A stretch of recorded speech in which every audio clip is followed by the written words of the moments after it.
Бүгінгі тақырып пішіндер. Пішіндер. Бұл шеңбер ғой. Шеңберге ұқсайды қызанақ.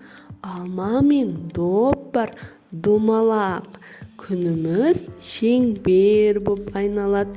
Шеңберді жаттадық балақай. Келесі үшбұрыш алақай. Үшбұрыш. Үшбұрыштай тау шыны.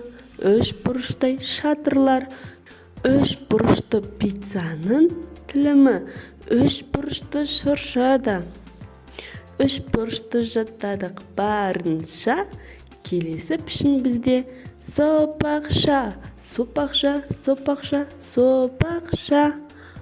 Жапырақ, қауын, жұмыртқа. Өзіміз айнаға қарасақ, бетіміз ол да сопақша. Жаттайық балақай пішінді. Болады келесі төртбұрыш.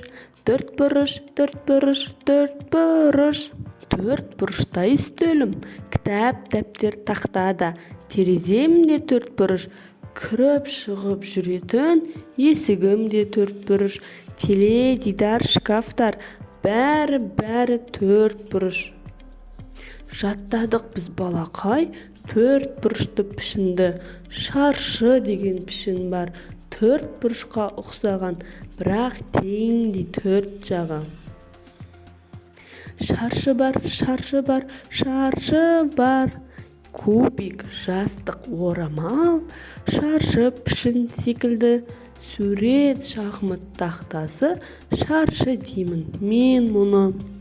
Шаршы, төртбұрыш, сопақша, үшбұрыш, шеңбер жаттадық. Бұлар бізде пішіндер. Балақай, канал ұнаса арнама тіркеле кет. Алда көптеген қызықты видеолар болады.